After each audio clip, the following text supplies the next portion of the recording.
You're listening to the Back Home Network, presented by Home Field Apparel.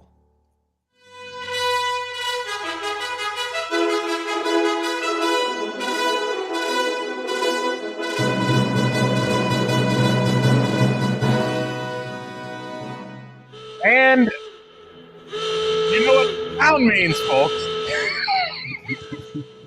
Get the klaxon going. We got an emergency podcast starting up right here on the Back Home Network. Galen Clavio from Crimson Cast joining you.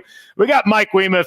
We got Bob Moats from X's and Joe's joining us here on the show as we are ready to dive into a momentous day in the early stages of the Darren DeVries era. Maybe the biggest name that they've gotten out of the portal so far. Ironically, maybe not the highest ranked shooter in the portal because that guy's related to the guy who's coaching the team next year, but a real talent being added to IU today. It was announced as Lamar Wilkerson is going to be a Hoosier. So we're looking forward to talking about all of that coming up here over the course of the next 45 to 60 minutes. Mike, Bob, first of all, we'll dive in and say our pleasantries to home field in a second, but great to see you guys. We're normally not in this formation. I'm excited to be here for a good reason. Crimson, how are you? It's good to see you in that. Yes. It's great to see you, Galen. And honestly, it feels like TV Funhouse at this point. So let's do this. But yeah, it's always great to see you and get on and talk about this. But absolutely exciting day. Yeah, exciting day. And Mike, this is, for you and listening to how you've been plotting out like how this thing should be started from a metrics perspective, this feels like a big, warm metric bear hug to you in a lot of ways. So I'm glad we get a chance to talk to you about it here over the next 45 minutes. Exactly. Not just metrics, but also just my own personal interest, which we'll get into in a second. So, I can't wait to hear that. Well, first and foremost, before we dive into that, let's talk about our presenting sponsor, Home Field Apparel. Home Field Apparel, wear on for the team. You know them, you love them, folks. Home Field Apparel, proud presenting sponsor of the entire Back Home Network. You've heard their commercials at the beginning of assembly calls, Crimson Cast, X's and Joe's, and what have you. We could talk about the immense amount of stuff they have for college basketball. We could talk about the immense amount of stuff they have for college football. What I want to talk about is this right here. It's Little 5 season in Bloomington. We are about a week and a half away from the women's race. We're about a week and a half away from the men's race. The weather looks like it's going to be awesome the entire week. And Little 500 apparel, you really, for a long time, Bob and Mike, you couldn't find anywhere. No. And it has sprung back with a vengeance, and we have Home Field Apparel to thank for a ton of that. This stylish bomber jacket that I'm wearing, which I will be wearing the night of Little 5. If you're out, you'll see me out there somewhere wearing this. This is one of the many types of Little 5 apparel you can pick up from Home Field Apparel. If you're an IU alum, or if you enjoy IU, or if you're from the area, it is one of the most unique and iconic events in the entire country. And you can buy shirts, ringer tees, bomber jackets, whatever, Little 5 branded right on the Home Field Apparel website. So head over to homefieldapparel.com, use the code HOME23 and get 15% off your first order. And we'll look forward to seeing you there. Let them know we sent you. They always like hearing that we sent you. So guys, we're going to kind of dispense with the normal segmentation because this is an emergency pod, which means that we can just throw the rules out the window. We can talk about whatever we want. And we're going to talk about Lamar Wilkerson, or Lamar Wilkerson, if I was going to be speaking in English, as this was a player that we heard a couple of weeks ago. Mike, let me start with you on this, that was interested in Indiana. There were some rumors that he had already committed, and then there was a lot of consternation as the commitment didn't get announced and then didn't get announced. And then it's like, oh, he's going to take visits, but he's just going to visit Indiana. And then it's like, well, actually, he's also visiting Kentucky and Auburn and Ole Miss. Then he cancels the Auburn visit after visiting Indiana and then Kentucky. And then every day that goes by, people get a little bit nervous. And then today, the cornucopia of happiness opens up as we hear the commitment and get a chance to hear from him. So I guess watching this saga play out and kind of understanding the importance of this player and what Darren DeVries wants to do, like what were your initial reactions when you heard that commitment actually come down officially? Well, I was just happy for the fact that Wilkerson's one of those kids that I've been tracking for a while. Bob knows this just as good as anybody. I watch a lot of college basketball, obviously, and I do spend a good bit of time watching, small schools play. Wilkerson's one of these kids that you watch, you just get really impressed with from the very, first time you watch him. And you kind of just like put it down on on my little scratch sheet saying, okay, yeah, keep an eye on this kid. Just give you an idea of like when I first liked this kid, his first game in college basketball, when he was at Sam Houston State, he had a road trip to Norman, Oklahoma to play the Sooners. Again, he's a freshman. He goes 5 for 6 from 3, scores, I think, like 19 points, and hits a game-winning 3 with 1 second left to give Sam Houston State the win by 2. Literally, they're down 2, and he hits a 3 with 1 second left. Very few freshmen ever have that as their opener to their career. And so yeah, I've kind of had this kid marked for quite a while, and he just has not failed to impress ever since then. So yeah, my reaction, I was overjoyed. I mean, I tell you, Bob can probably attest to this as well. I usually don't get too emotionally invested in individual recruits. It's something I usually advise people against when it comes to recruiting. It's just, look, focus on player capabilities, look at 5 or 6 recruits, try to get the best of, that pool of recruits for that position. But I can tell you, like, this is one time where a kid that I actually been tracking for a long time popped up on IU's radar, and then suddenly Trilly Donovan is, predicting him to go to IU, like you mentioned, which is why I think caused so many people to start penciling him into the lineup. So when he did actually commit, it was like, wow, this is like the first time I can remember one of these kids that's on my little scratch sheet somehow ends up at IU. So yeah, I can definitely tell you definitely was pretty excited about that.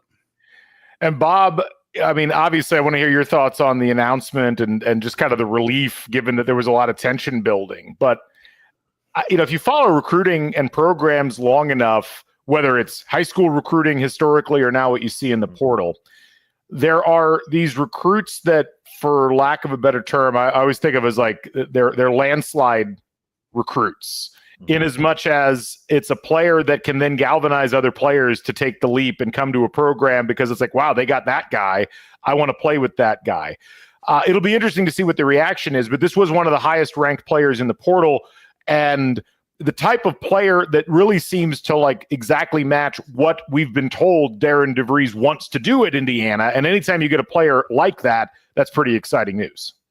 Well, and think about it this way, that it wasn't like IU was battling with Wisconsin, Iowa, and Rutgers for this kid. This was Kentucky. This was Auburn. And, you listen to all of us, and what do we keep saying about we need to raise the level of specifically guard and wing play at Indiana and really throughout the Big Ten. And if there's going to be one group, the one team, the one program we felt that could probably just break the dam on that is Indiana, with the right type of coaching hire, followed by the right type of recruiting and targeting, and then to go toe-to-toe 3 weeks on the job and beat out Kentucky, basically scare Auburn off gets Auburn just off. I mean, there's a rumor about something about a grandmother being on an airplane. I mean, we saw that on Trilly, that that grandma was flying into the Auburn visit, and he goes, I'm not interested in going. I'm cutting it out. I'm ending the recruitment. And then I guess DeVries came and visited him today, which shows that we again, grinding coaches, getting a grinding player. You watch this kid play. It's a 6'5" SEC guard. And not to say that other Big Ten teams don't have guys that can play in the SEC, but this is a guy that the SEC wanted, and IU beat him pretty much in the first couple, in the first round of recruiting inside the transfer portal. So it's pretty, and that alone is significant. Now, granted, you're not hanging a banner yet. Don't make plans to go to the Final Four just yet. But if you were worried about the roster getting filled, I don't think you have to worry about that anymore. It's going to happen. And it's going to be a good roster. Right. Well, and you hit a bunch of points there that I want to extrapolate out a little bit more. I mean, your point about this being an SEC guard, the athleticism that is implied by the statement you just made is an important one. And this is something I was talking about on our most recent podcast on Crimson Cast, which is this idea that there is a real disconnect with most Big Ten teams and the way that they've been recruiting, because they've had to recruit to a particular style in the Big Ten to combat the Purdues and the Michigan States and the way that their physicality tends to overwhelm everything. Even Rutgers, I think, falls into this category to some degree. And what we've seen out of the SEC and what you've seen Rick Barnes do at Tennessee, what you've seen Bruce Pearl do at Auburn, what Nate Oates has done at Alabama, what Chris Beard is doing at Ole Miss, like there's a level of athleticism which is not too dissimilar from what we saw the SEC do in football in the 90s and early 2000s that elevated them to clearly the best conference in the country in football for, the next 15, 20 years. In basketball, there's needed to be a change. And, one of the things that we had to wait to see with the DeVries hire, we saw that his style of play was very different from what Mike Woodson and from what Archie Miller did here. But it's only one thing to have a different style of play. You have to have the athletes. Right. And there'd been concern up to this point about a lack of perceived athleticism among the players that Indiana had gotten out of the portal so far. Now, a little bit premature, and I think you're selling to some degree the athleticism of like a Trent Sisley short when you're going down that road. But I do think we needed some proof of concept. And like, is this just going to be a bunch of guys who shoot and nothing else? And this is not that guy. You look at the statistics, Mike, I'll jump to you. You like to see that nice linear progression in terms of your ability to score efficiently. This is the type of statistical profile with Lamar Wilkerson where you're just kind of like, wow, I haven't seen numbers like that in a long time for an Indiana player. And even though this was done at Sam Houston State, which is a level below, we've seen these types of players translate very well to that next level. Right. And and you've seen conversations about Wilkerson taking place, and obviously you hear first and foremost about his shooting, and that's obviously his number one skill. But I don't think people get just how unusual a shooter he actually is when it comes to the metrics.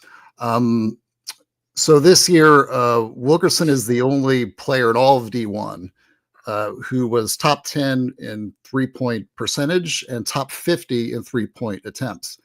Now, that combination, that 10-50 combo, usually in any given college basketball year, there's maybe one, possibly two guys at most that ever hit that. There are many years where there is zero. There's been multiple years where like 2 or 3 years in a row, there's no one that hits that. So I'll have to go check the records. I haven't looked at them recently, but I would say there's probably only about maybe 7 or 8 guys in the last decade in all of college basketball that have hit that mark. So again, so you hear say like Lamar Wilkerson, oh, he's a good shooter. It's like, well, yeah, he's a little bit beyond just a good shooter. Like by some measures, he's like wildly unusual in terms of his shooting capacity. So let's dive into that a little bit. Ethan Barksdale asked, how is Wilkerson different from Miles Rice? Ethan, let us educate you on this in the chat. So I'm going to try something here real quick. Let me see if I can share my screen, because I have the KenPom advanced stats profile for Lamar Wilkerson. Let's see if Eddie going to bring it up for me here? Did it work? I don't know that we're actually seeing it. Now, there it is. Okay. So, hey, nice job, Eddie. We appreciate our producer. Sorry, Galen. I'm not used to folks just on the fly throwing up stats on the screen. That's not something assembly calls usually involved with. Galen, thank you for showing us how to do this, because we've done this before, because part of it is I don't want to flip between a phone and this. I'm in the middle of talking about it. So I love this. This is great. This is the advanced tech that you get with Crimson Cast, folks. I love it. The skunkworks of the Back Home Network. So let's look at the profile for Lamar Wilkerson. And I'll actually call up the Miles Rice profile from last year and this year. But to kind of put actually Cooley Whistles in the chat, kind of summed it up nicely. This is a shooting guard who shoots well. Defense is still kind of a work in progress. Miles Rice was a point guard. And the way that they play is just completely different. I think the big things I would point out in this statistical profile, if you've never seen one of these KenPom breakdowns, let me break it down for you all. So over here you have offensive rating. And if you've listened to Crimson Cast, you know how this works. Offensive rating for every possession that the player uses how many points per are they accruing. So 118.7, that was good for 285th in the country, which is really good for a guard on a 13-19 team, at kind of the mid-major level. 47th in the country in minutes played last year, 61st in the country in percentage of shots taken as a proportion of possessions used. His effective field goal percentage was 163rd in the country. What is effective field goal percentage, you might ask? Well, if you notice, if you watch basketball and you've done any elementary math, a three-pointer is worth more than a two-pointer. So whereas in traditional shooting percentage, they're counted the same, in effective field goal percentage, a three-pointer counts for 50% more. So to have an effective field goal percentage of 57.6% is really good because it indicates as you go to the end of the screen how good of a three-point shooter this gentleman is. 43.4% last year on 226 attempts.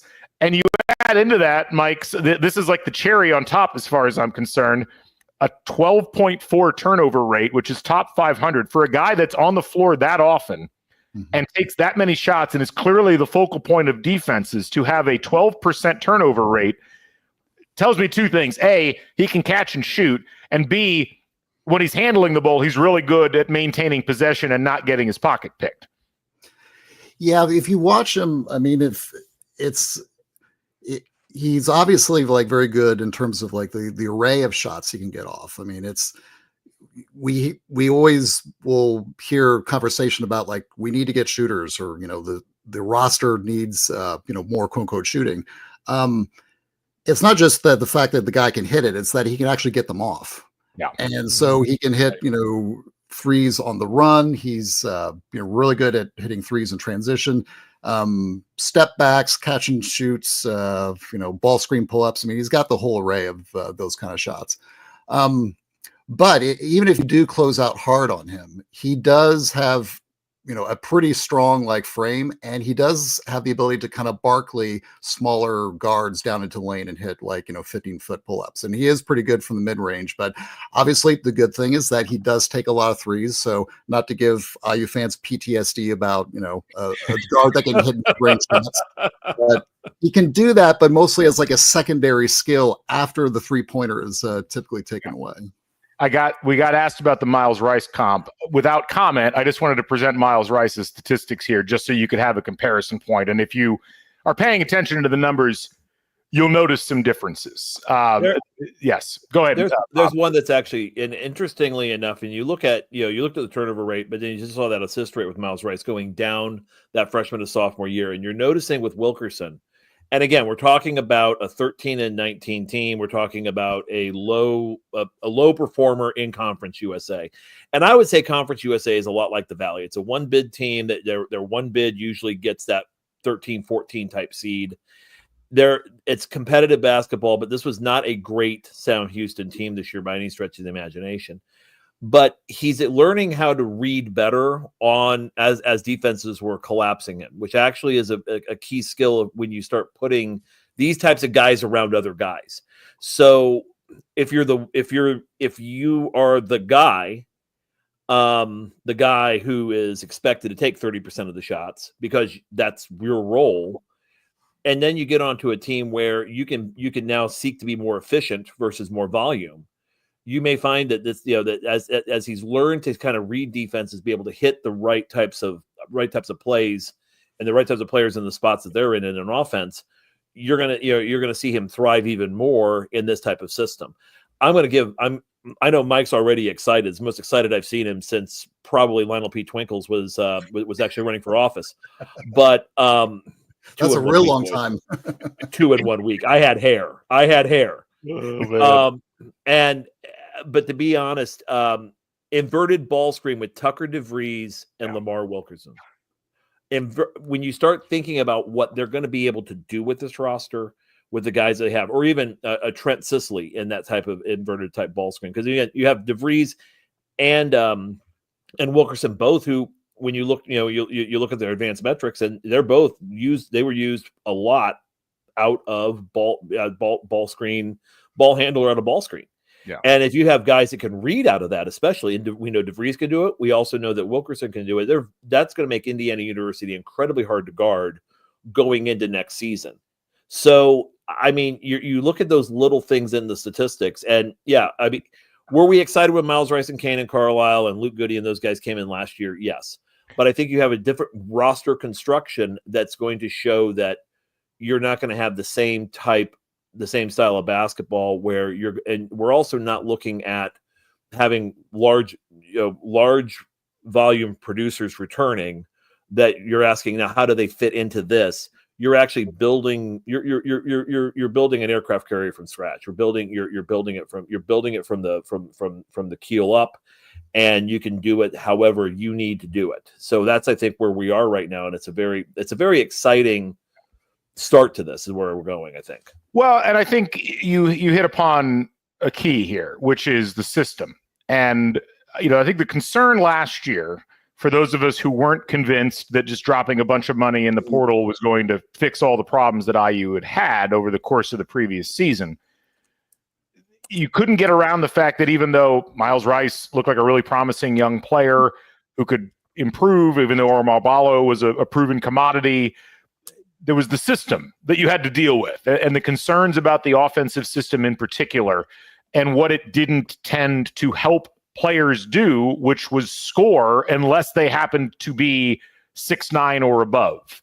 Mm-hmm. And I think that what makes this different, and where I think if you're an IU fan who's still trying to get their head wrapped around, what is the DeVries era even going to be? What are we even expecting? If you haven't watched the Drake film, if you haven't watched some of the early season stuff from West Virginia, like the goal here, and as much as we've teased the idea of, we're going to run 4 out, or we're going to run 5 out, we've seen nothing like that over the course of the last 8 seasons with IU. And even under Tom Crean, it wasn't really necessarily set up from a personnel perspective to be most effective with that. And, Crean's most effective team had a traditional 7-foot big man. And even the 2016 team had a traditional big man. This does not look like the direction that Darren DeVries is going. He is going for a Creighton-esque sort of offense where you've got not just shooters, but shooters with size and physicality, the ability to get shots off quickly. As you mentioned, inverted Tucker DeVries and Lamar Wilkerson, and you've also got Reed Bailey, who's not a traditional big guy who can roll. You've got Sisley, who's kind of in that 6'6", 6'7" range. This kid from North Florida that's on campus today, and who knows if he'll commit, but that's another 6'6" guy. He's more of a volume 3-point shooter. It's like a bunch of 3-and-D guys, which you probably couldn't win with at the NBA level, Mike, but you can win a ton of games and having a hyper-efficient offense that's really hard to guard at the college level, because there's no way that you can effectively guard all of the spaces that those players are getting into. And as long as you've got people that can distribute the basketball, and that's really the last really immense piece Indiana needs, is someone that can actually put the ball where it needs to be. That's a really hard offense to guard, and it's not something that you see a lot elsewhere in the Big Ten. Right. And, like what Bob was saying, or Bob and I have talked about on, prior pods as well. My goal has always been to see IU have that kind of roster, to have something like, the Baylor national championship team, where you have shooter attackers at multiple positions on the roster, and just, spreading defenses out as much as possible. Now, I think when we talk about spreading out the floor or spreading out your offense, people oftentimes almost talk about that like it's a decision. Oh, let's just, spread things out. Well, the goal is to get the defense spread out. Now, if your players suck at shooting threes, they're not going to actually defend you out there. So there's been multiple times where, we in the middle of a season said, well, why don't we just spread things out? It said, well, look what the defense has to cover. They're not going to go chase a guy that shoots 23% from the 3-point line. They're just going to give them as much space as possible, pack the lane, and just dare you to take those shots. Yeah. So not only so once you get 3-point shooters, and it's not just that you can hit threes at a high percentage. And Dennis in the chat mentioned something I think that's maybe an underrated point when it comes to 3-point shooters, and this is in reference to Wilkerson. He's hit 23-point shots behind the 25-foot line this year. That is something that a lot of people that study the metrics of shooting really focus on a lot. It's not just, what is your percentage, behind, 21 feet, whatever. But if you can shoot out to like 25, 26 feet, that greatly changes the configuration of a defense. A defense will actually have to account for that. And they will have to chase guys out there, which means that it's going to actually spread guys out. Go ahead, Bob. How do you drop cover that? Well, it reminds me. Mike, how do you drop cover that? I don't know who the first guy was. Successfully or efficiently, you can. I don't know. I'm sure there was a guy before this that did it, but the first time I remember regularly watching a guy that could do that was Chris Kingsbury at Iowa, who, for those of you who are of the vintage that Mike and Bob and I are, like, this guy would just pull up from 24, 25, and it'd go in more often than it didn't, it felt like. And you're like, how the heck are you supposed to defend that? Now, that was a rarity. And unfortunately, he played on an Iowa team that had no idea how to use him effectively. But now, and I think, Steph Curry has helped to popularize this and has changed people's thinking to some degree at the NBA level, but at the college level, when you are able to have a player, as Mike said, who can shoot from that distance, it warps the defense in such a way that not only can you take advantage of having to cover that far because you simply can't afford to let the guy have space, but now everybody else knows that. And the moment that the opposition is showing weakness in terms of cheating out on that, well, now you suddenly have a bunch more open in different spots on the court. And again, I think where people miss the boat sometimes on the type of offense that we are likely to see out of Darren DeVries, it's not just about bombing threes. It's about getting the most efficient shots. The three is naturally more efficient because it's worth more points, even if the percentage is lower than a 2-point shot from closer in. But the 3-point shot opens up the twos that are closer, which are higher percentage. And then when you start collapsing on those, now you've got the outside open again. This is the seesaw in the way that it's supposed to work.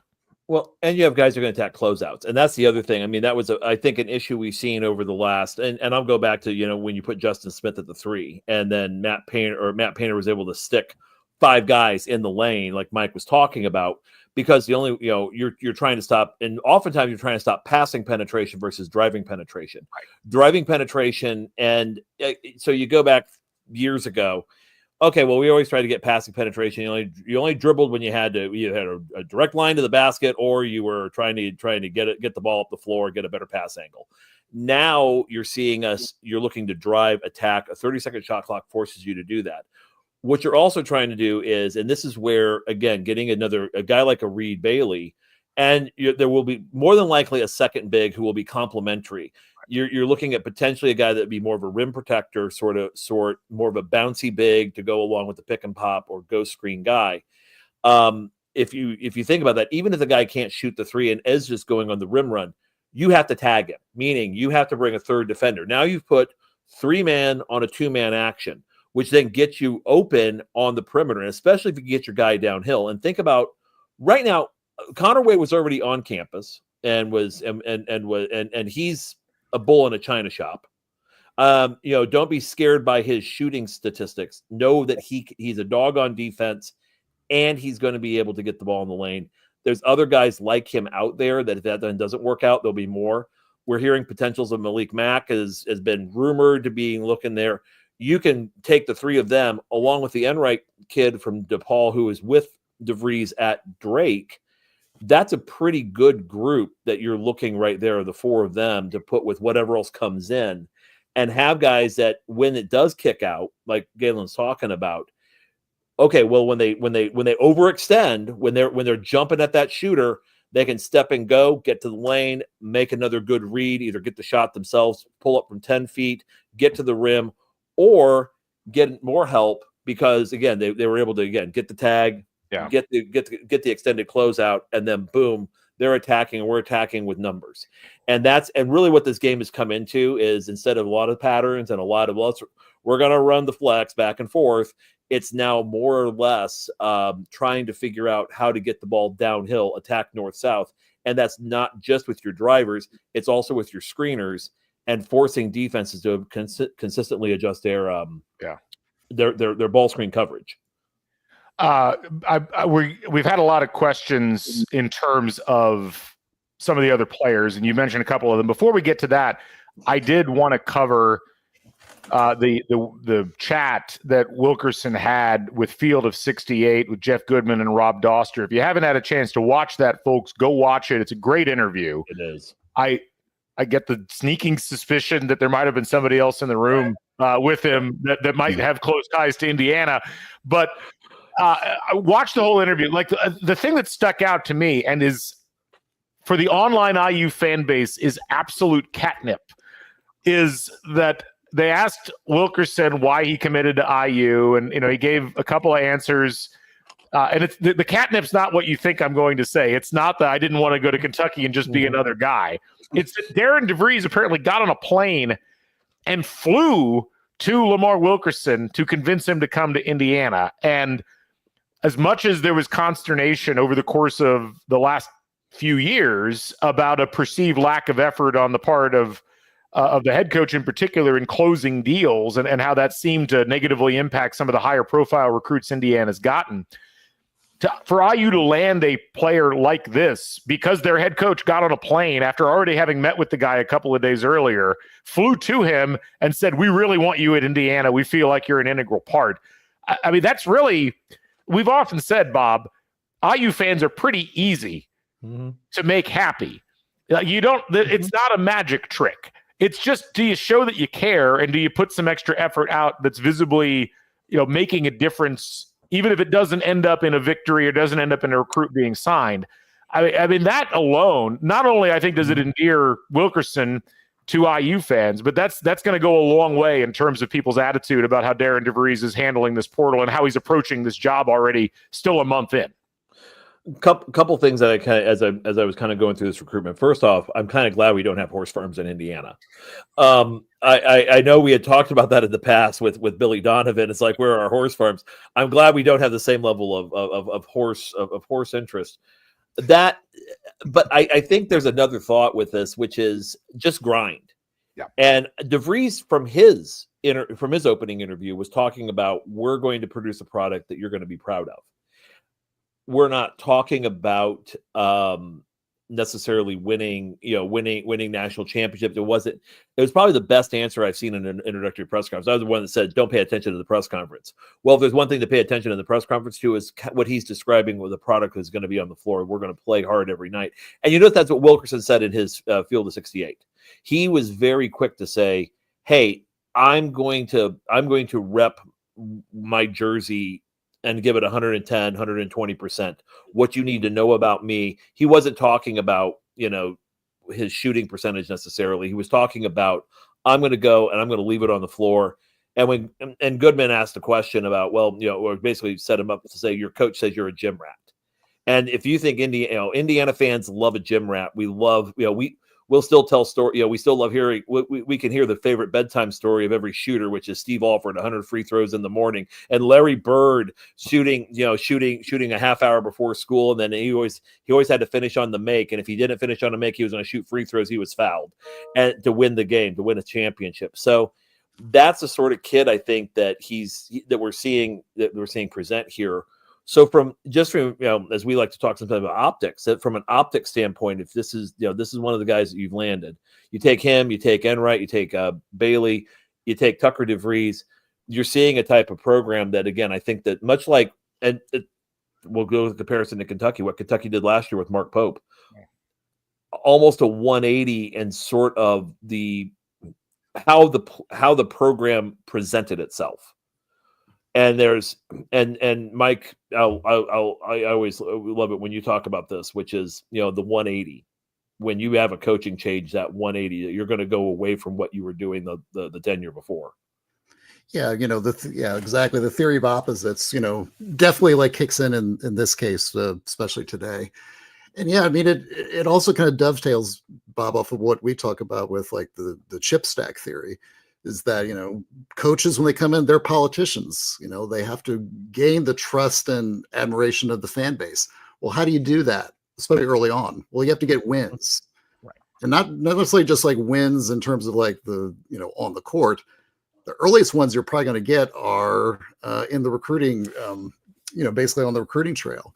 Now, Bob, if you and I sat back and someone asked us, said, okay, what is the one give a scenario of a recruitment that would probably maximize Darren DeVries' chip stack gain by just one recruit, like just the variables that would like add up to that. My guess would probably be something along the lines of A, landing the best shooter and available in all of college basketball to satisfy obviously the 180 on all the fan frustration about not having good shooting over the last 8 years.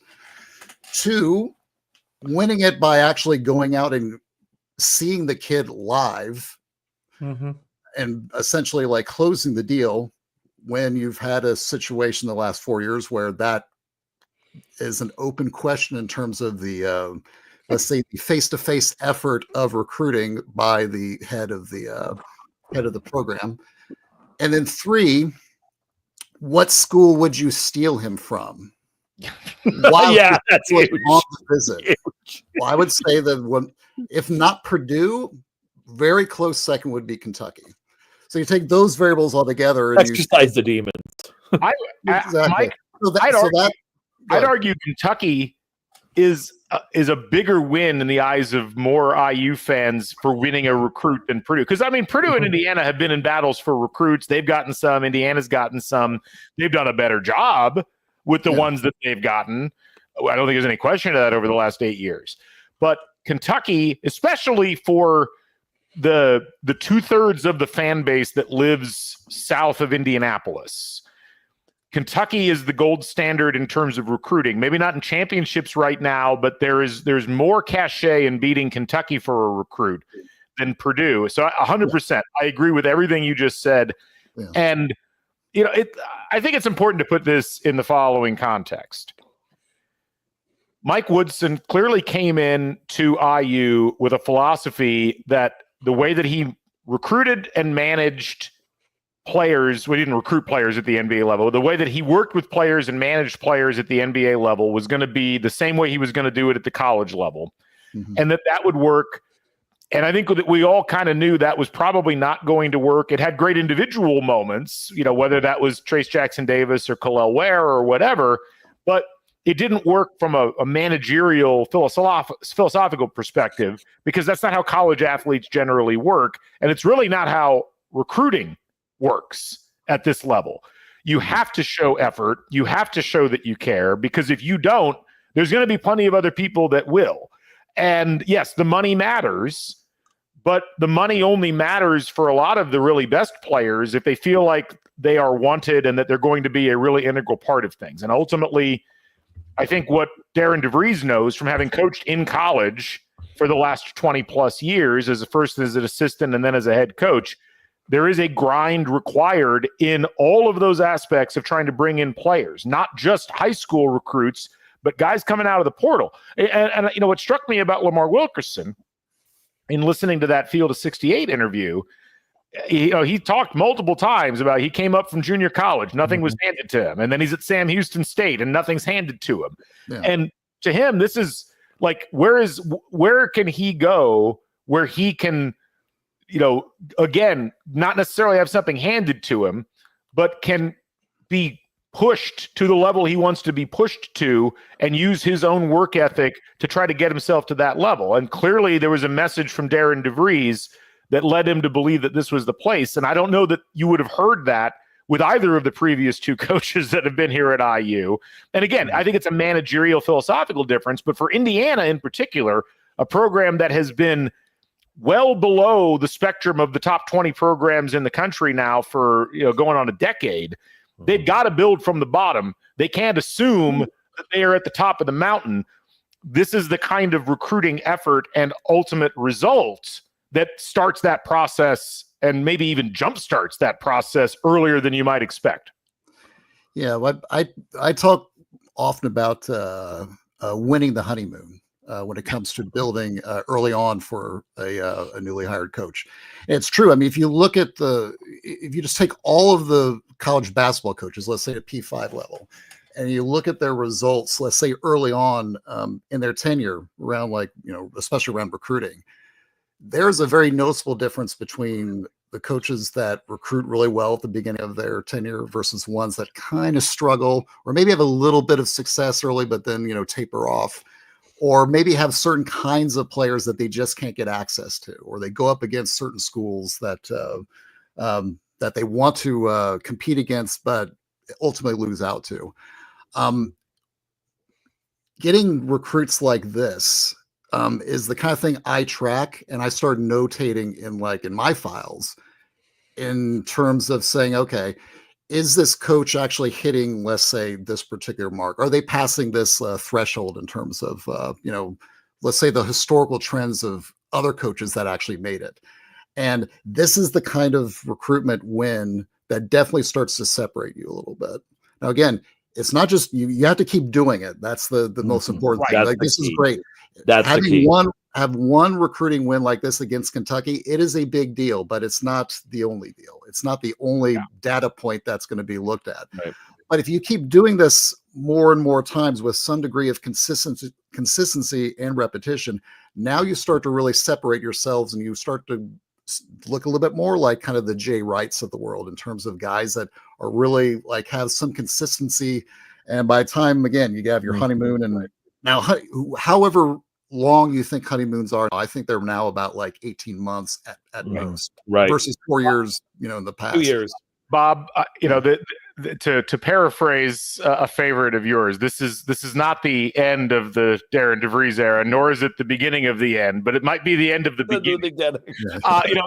This because I mean, there was some building consternation among the fan base about the lack of portal additions thus far, and the nature of some of the portal additions, and a real concern building that Indiana I mean, we've seen all this on social. Like, are they going to have enough players to field a roster? The portal closes in like 6 days. It does not close in 6 days. That's why everybody knows it's open for a long time. Okay. But I do think maybe this puts to bed some of the early concerns, if people are paying attention, that have been expressed about the direction of things. And as we've been saying for a while, it wasn't going to happen overnight.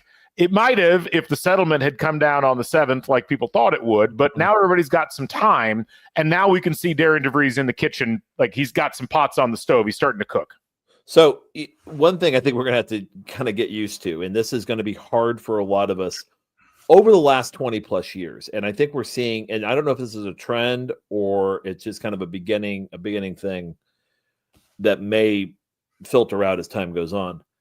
We're not getting the same level of rumored information that we've been accustomed to getting. Yeah. So everybody, it's a good thing that we don't know every detail of a recruit's visit. And maybe I didn't see it, but we didn't see a whole lot of, what was really going on, or kind of that thought process.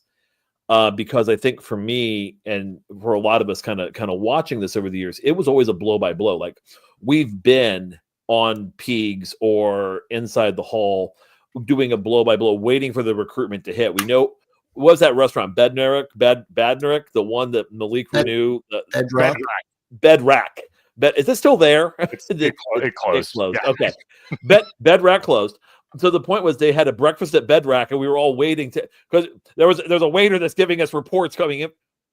It's okay that we don't get that anymore, because I think what made a lot of us, not us, but maybe a little uncomfortable, going, am I sure? What am I really seeing here? Because I'm not sure. Then we saw the pictures coming out of Louisville or out of Lexington, and we start thinking, well, maybe no, I think it's okay that we don't have the same blow by blow, I think the three of us tell everybody, don't follow recruiting blow by blow. Don't think more about the kid's recruitment than the kid's thinking about his recruitment is usually the best rule of thumb. And I think oftentimes we get ourselves into that sort of trap where we're thinking about a short list or what have you. So I think at this point, it's good for us to kind of just take a step back and realize, just because we're not hearing from DeVries a whole lot, isn't a bad thing. It means he's actually working. He's not trying to win press conferences. He's not trying to go out and just show that he's working. He's actually doing the work. And I think when you go back to, last year at this time, Dusty May got a late start. Mark Pope got a late start. These guys got late starts, and they built tournament teams. They built they built teams that were in contention for their conference. They built top 20 programs, and they did it after April 15th. They did it after tax day. So now you've got a situation where now we're seeing some dominoes fall here or there, but what we're not seeing is we're not getting it where okay, here's our list of 25 guys, and okay, who's getting visits? And then we've got 40 people, trying to figure out what's going, trying to track them around town to figure out what's going on in the visits.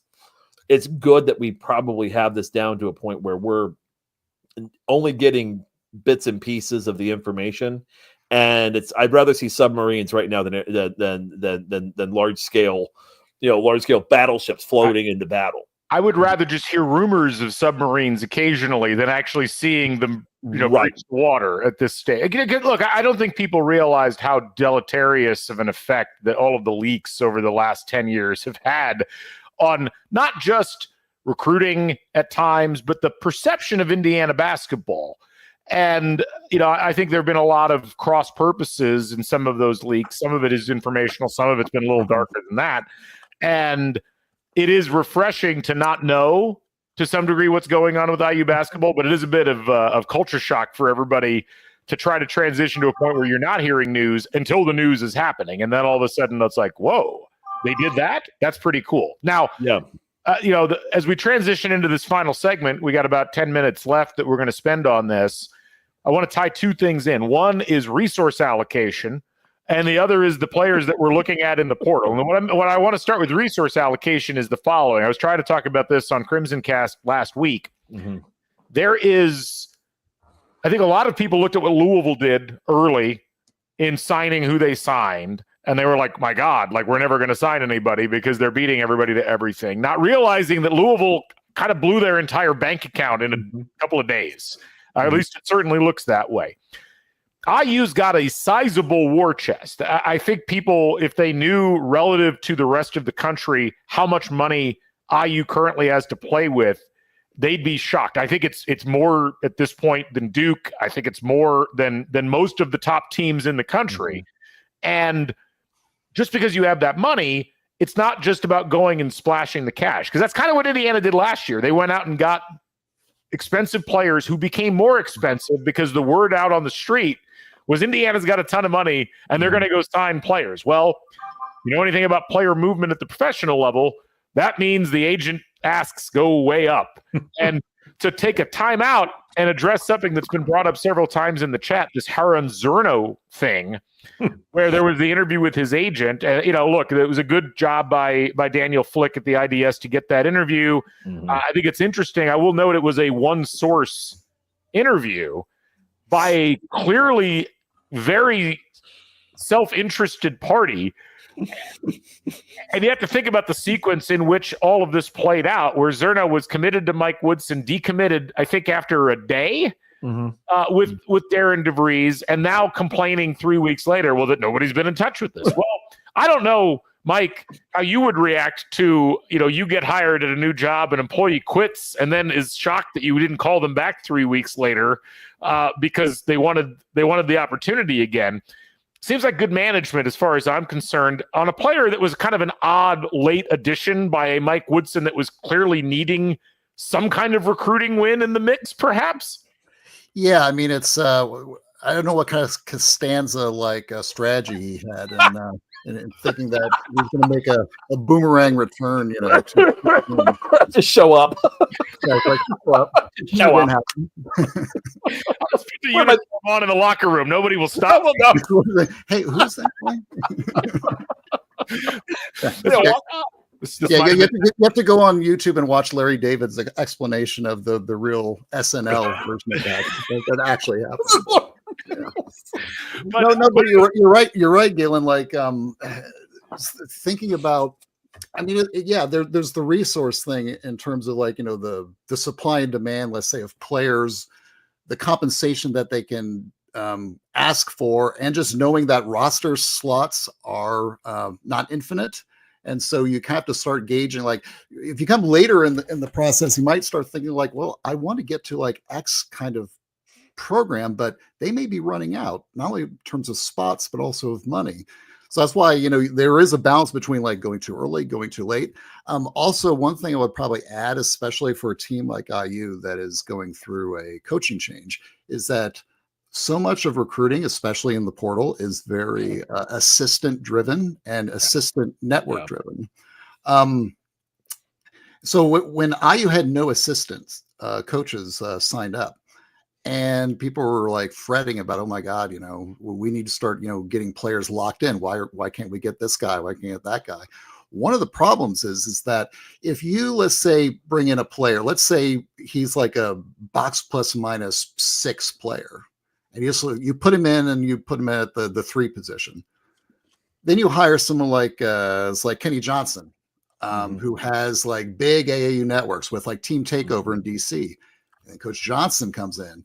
He's got a guy at the 3 position who's more like a 9 box plus minus. But oh wait, you already filled that slot. So now, unfortunately, you've basically kind of screwed yourself out of a potentially really, really good starter for maybe a more average starter. So those are the kind of things I think that fans need to kind of consider in terms of the strategy of timing of recruiting when you're in the portal, because that there is obviously greater anxiety having to wait and having to just like watch other teams like load up. At the same time, there are some advantages to that, to waiting, if you can actually like get a staff in there and really start charging on on their Rolodex of good players. Well, and you make a great point about you don't want to commit to players that are okay when you could be locking yourself out of a player in that same spot that would be really good later. This is sometimes the problem in free agency signings, where it's like, well, we could have gotten this guy if we hung on, but we signed the B- instead. And then you take the macro level of, well, yes, Indiana's got money, and more money than I think most of our fans think that we've got. But you've got to spend it effectively. I don't doubt that Lamar Wilkerson cost a pretty hefty chunk of change. I've heard estimations in the upper 2s to around 3, which is about the going rate as we've seen elsewhere for this type of a player with this type of statistical profile. So don't be scared off by the number. The numbers are it's monopoly money at this point, because there's no market, there's no level, there's no artificial constraints like a salary cap keeping players from being paid whatever the market will bear. But it's also about, okay, where can we spend money intelligently? The pathway seems to be, let's look for the best players who we think will translate to the power conference level from the mid-major level or the low major level. And Bob, we're seeing this not just in players like Wilkerson or Reed Bailey, who was at Davidson, which is in the Atlantic 10, which the Atlantic 10 is not a mid-major. It's like a major. It's not a power. It's kind of like the Mountain West of the East, how I would look at it. But even you look at the player they're looking at that has been mentioned a couple times, Tatum Connerway. He's from Troy, Conference USA, I think. I hope I don't screw that up. I'll go back and look at it in a second. Sam Houston is that? Yes, they're Conference USA.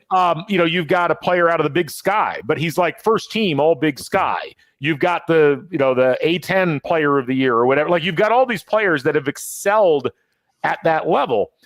And while they will command a high market value, you're not paying the market value you'd have to pay for a power conference player that might be like a 3rd or 4th best option on their team. And then it becomes a matter of, well, will they elevate to this level? If they do, you can balance the amount of money you're spending with the roster slots you're filling in a way that's a lot more efficient and puts you in a better financial position, because you're not blowing all your money on guys that might work. You're looking at guys that really have a lot of potential for rising up. And as Ethan points out in the chat, it's exactly what Kurt Cignetti did. Cignetti knew he had this cluster of players, not just at James Madison, but at other places that he felt would translate. And sure enough, they did. And you got to hope that ends up happening here as well with the basketball recruits. Get experience, and again, Evan Miyakawa brought up the whole thing last year, and Florida was a great example of this also. And Mike and I will be talking about Florida not the next episode, but in episode 31 of X's and Joe's, where we're going to talk about the portal and also talk about what kind of happened at Florida, where you saw they found those types of players. It wasn't like they went out and raided Duke. Yeah. They went in and they figured out exactly, Sun Belt. I was wrong. They're in the Sun Belt. I'm sorry. Yeah, one of the 31. Yeah, so good one. My point maintains, though. He was the player of the year. He was the player of the year in the Sun Belt. But I know as we kind of get into this, and quickly as we're kind of wrapping here, you have to. When George Steinbrenner started trying to buy baseball teams in the 70s, And he still had guys like Willie Randolph, Ron Guidry, guys that he got young or that he got through his own farm system. He was still winning world championships in the late 70s. By the 80s, he's trying to buy every time a free agent pops up. He's trying to get a free agent to jump, trying to buy a team through free agency and trades and doing all sorts of weird concepts while firing as all of his managers. But I would say that once he got suspended for a few years and they rebuilt their farm system, they started winning World Series again. And it's kind of the thing where you have to honestly figure out a way to kind of not just, you have to find guys that are ascending. And this is the lesson of free agency in the pros. If you find guys who are at the end of their second contract, there's a reason sometimes why teams let guys go when they get to be too expensive. And you want to be in that position where you're looking for guys who are hungry, who are grinding, who are moving their way up, like a Clayton Williams, like a Tristan Newton, like a Lance Jones who played for Purdue last 2 years. Janai Broom, great example. And the other thing is those guys are coming in pretty pissed off because they're like, hey, you all didn't want me before. I'm going to show to you why I'm a player of the year type candidate. And that to me also is a thing where we have a lot of dudes that can play. And now it was great, I think, and people can complain about the portal. They can complain, especially about NIL. But think about what it's offering a kid like Lamar Wilkerson, who 4 years ago was going to a JUCO. He's now going to a premier program, be playing on national TV. All of his friends back in Arkansas can see him play every time, every game. And at the end of this whole conversation with him, it's a matter of what would have happened had Sam Houston State made the tournament next year. He would have gotten his moment where he was scored 20 points in an NCAA game where they lose by 20. Then that would be kind of his apex. Now he has a chance to compete at the highest level of power conference basketball, and he grinded his way there. So I mean, I think in many respects it is meritocracy. We're letting the right, we're getting these kids up here. It's not just everybody, because 363 or 4 teams in Division I and a bunch in Division II and a bunch in NAIA. We got a lot of dudes that can play. And now it's going to be up to programs to find them, to do the grassroots work when they're in high school, find out where they're going, because the Rolodexes aren't getting smaller as a result of this. Yep. It's going to get a lot larger, and you're going to need guys who are networked. Yep. We're about to wrap up. I guess the last thing I'll say, and I've seen this in the chat, I've seen it on social a little bit. I understand IU fans are burned to a crisp by past recruiting successes that haven't worked out, have kind of almost become so jaded about the whole process that it's like, well, I'll wait. I've seen this a couple of times in the chat. I'm going to wait till December to get excited. I guess the one thing I'll say, let's just accept and fully embrace the moments of good and the moments of success, and beating out a bunch of really good programs, including Kentucky, for one of the top-rated players and certainly one of the top-rated shooters in the portal on a team that's looking specifically for those types of players. Just let yourself enjoy it. Okay, let yourself go. Let it happen, as Tame Impala said. Let the wave wash over you. Be blissful about it.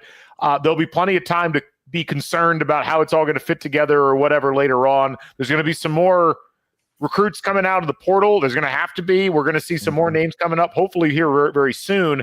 But, Mike, we talk a lot about chip stacks, or you talk about chip stacks. You talk a lot about honeymoons. It's a two-way street.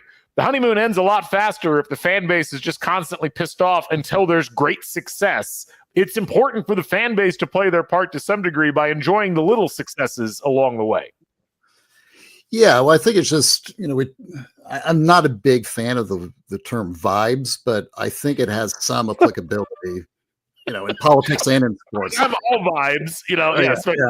Well, that's in measure, but yeah, I mean, we know it's a thing. And yeah, you're right. I think, I'm definitely not one of the, let's radiate positivity, out. But no, but I mean, let me put it this way. I can be like analytically objective about this kind of stuff, right? Right. And Bob can tell you, if I'm at least reasonably positive, then that's got to be a pretty good sign. Because in my little, group of friends, I'm kind of the Eeyore of the group typically. No, you're right. You're trying to just gain wins. And look, recruiting, I always say it's a probability game. Yeah. The probability of success goes up the more recruiting wins you get, for like high end recruits. So so you can say, yeah, and you're right. I mean, there's been times where I've been burned by, some recruits that didn't pan out. So it's true. Recruiting success does not guarantee, success down the road. It does not guarantee a certain level of performance. Well, I can tell you one thing is that recruiting failure, that really does kind of guarantee a certain level of performance, much more than success does. So you're right. I mean, it takes multiple things to make a program work. You have to recruit, good players that fit, and you have to have the right system, and you have the good coach and all that. But I can tell you, there's nothing that kills a program and a coaching hire faster than early recruiting failure. There's the most consistent, death knell to coaches early on in their tenure. So the fact that if you can just escape that, outcome early on, that's probably the best you can ask for. Just in the first year or two of your tenure. Bob, final thoughts from you before we wrap up. You're right. The war did not end when we invaded Casablanca. Okay. It didn't end when we started the North African campaign and got on the beach, but it was a good first step. If you got repelled back in the Atlantic or the Mediterranean, it's a bad day at the ranch. So I think, enjoy this for the moment, and just know that keep watching, because it's going to happen in the next month or so. We're going to see this roster take root and really start digging into what it's going to look like next year. But there's a lot to be at least cautious, and you can use the term cautious optimism. Yeah. Use the term cautious optimism, because nothing is for certain in this world except death, taxes, and death and taxes. Just death and taxes. That's really it. That's pretty much it anymore. And tariffs, I think we can add. That's it. I'm not going. Yeah, listen, we're live. I'm not going there. I was just kidding. Without humor, what are we? No, nothing. And little five. Yeah, little five is constant. Little five is constant. Little five never goes away. The last thing I'll say, and this is the one thing I'll say on the recruiting thing to keep in mind as we move forward, because you're going to hear names. More names are popping up. Some of those names won't pan out. The one thing I'd like you to all note, and I think you see this with this Wilkerson recruitment and him committing here, and you look at the way that everything has connected so far, and you look at the personality profiles and the playing profiles of these players, and it is clear that Darren DeVries has an archetype that he's looking for in terms of work ethic, in terms of attitude, and in terms of fit to the system. And you're not this is not supermarket sweep. Okay. You're not just trying to go down the aisles and toss everything into the cart. You've got to be selective. Okay. So we're at Whole Foods right now, and we are tiptoeing through the produce section, trying to find the perfect pear and the perfect cucumber. And then eventually we're going to head over to the fish. I mean, you got to be purposeful. Is this the Wagyu steak recruitment? Yes. We started there. We're going to change the 2 guard to the A5 guard is the plan at this point. So anyway, we'd like to thank our producer, Eddie. Great job with everything. Sorry for the curveballs. We really do appreciate it. Thanks to Jared for setting all of us up. I feel like we all got set up on a blind date, even though it wasn't really a blind date. And we're looking forward to hearing what Jared and the Assembly Call crew, have to say about this recruitment. We'll talk about it as well. We'll have some stuff coming up on Crimson Cast. And keep in mind, next week, we got the spring game for IU football coming up. Yeah. Sorry, this week. I'm all messed up. This recruitment's really gotten me in a tizzy. But no, the spring game is Thursday. Going to have something out about that tomorrow. So be sure to check Crimson Cast, check the Back Home Network, subscribe to the Back Home Network, and you can listen to X's and Joe's there as well. Yes, Bob. We'll be dropping our next episode. We're cutting it on Thursday, so look for it over the weekend with Andy Bottoms talking about bracketology. That is you can't miss that. That is must listen or must view if you're on YouTube podcasting. So, anyway, for Mike Weemuth, for Bob Moats, for Eddie Small, I'm Galen Clavio. Thank you for joining us all. You are delightful people. Thank you for taking time out of your Tuesday night as we talk about the successful recruitment of Lamar Wilkerson, and he'll be in an IU uniform here very soon. We're looking forward to seeing him play, and we're looking forward to seeing how the rest of the roster shapes up. We'll catch you folks on the flip side. Stay never daunted. Bring back the Bison. So long, everybody.